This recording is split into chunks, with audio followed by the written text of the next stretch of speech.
it's Kyle, and today before I start my book review, I want to respond to some questions that my last book review got, mainly about the t-shirt I was wearing, which is this shirt right here. I'm not sure which is the best way to show it, but obviously it's the old book cover of Fahrenheit 451. So good news, bad news on that. I'll start with the bad news first. I bought it at a local independent bookstore near where I live, and obviously since it's a local independent, it's not a national chain, so most people watching on YouTube will not be able to purchase a shirt at that bookstore.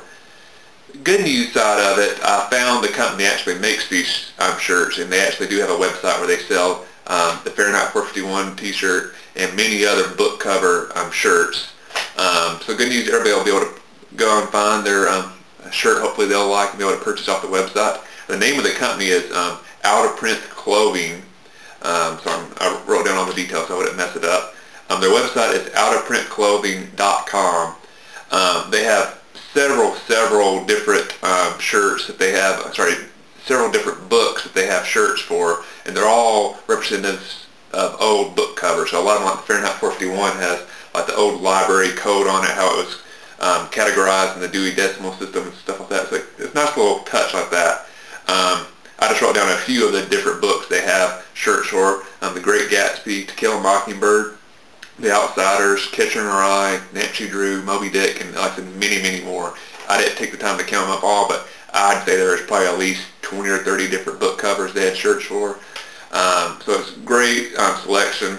Also, the really cool thing about this company is they have a deal. For every shirt they sell, they'll donate one book to a community in need through their partner, Books for Africa. So it's one of these things you can buy a cool shirt and at the same time help out a worthwhile cause. They'll help get books in people's hands that normally wouldn't be able to afford it.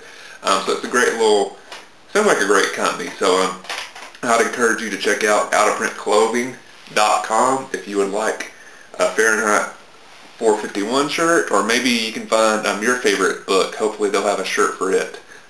So I encourage you to check that out. With that out of the way, I'll start my book review. Today I'm reviewing World Without End by Ken Follett. This book is a sequel to The Pillars of the Earth, which I've reviewed on this channel previously, and I'll link that review in the description box below. If you remember that review of Pillars of the Earth is one of my favorite books of all time. It's easily in my top 5. Love Pillars of the Earth. I really enjoyed World Without End, but not quite as much as Pillars of the Earth. You know, if I rated Pillars of the Earth as a great book, this is just a very good book, but it's not quite great.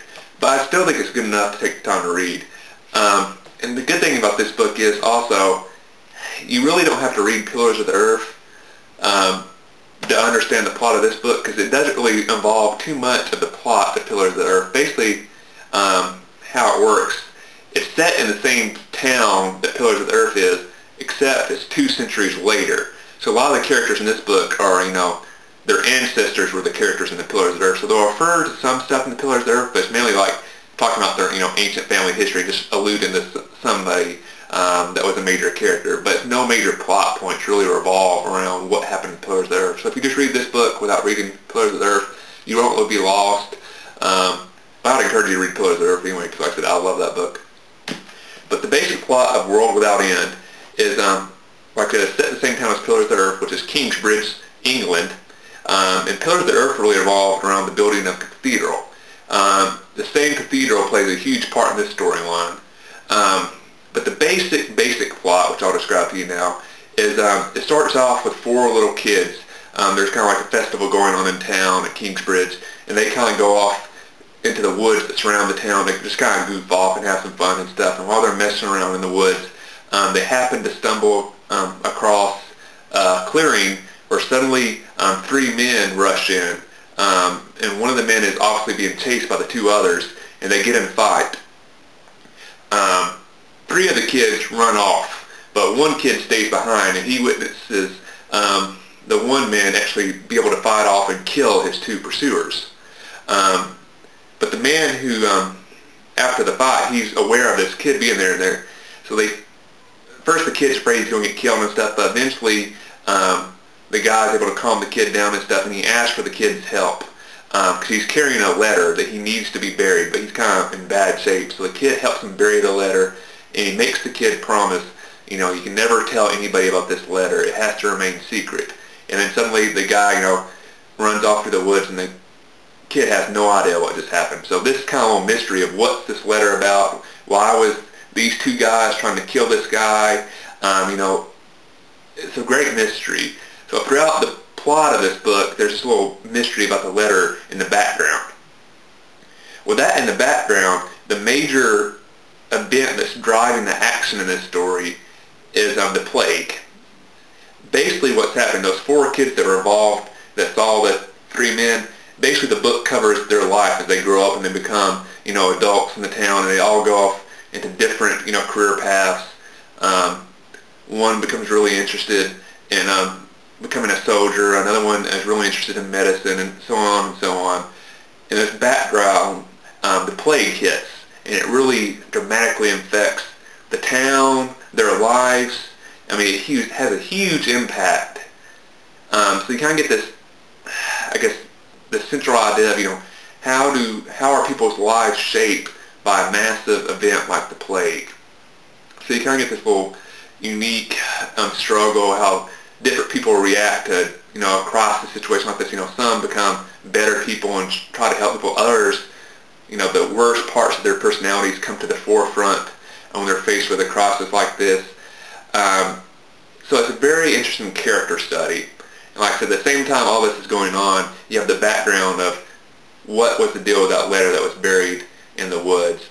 There's always this little allusion to it throughout it. There's this great mystery that something very important was going on there, and they're trying to figure out what exactly that was. So I would recommend you read World Without End. Like I said, it's a good book, not great. If you've enjoyed Ken Follett's other works, I think you'll enjoy this. If you enjoy a good mystery, I think you'll enjoy this. If you like some books that deal with some history, I think you'll enjoy this. Like I said, it's a very, very good book. Like I said, it's not one of my favorites of all times, but I enjoyed reading it. So I hope you'll take the time to read World Without End by Ken Follett. And I hope you'll also, if you haven't yet, read the first book, Pillars of the Earth, which this is the sequel to. So I hope you'll read those 2 books, enjoy it, and perhaps you'll become as big as Ken Follett fan as I am. So hope everybody has a great day, and see you later.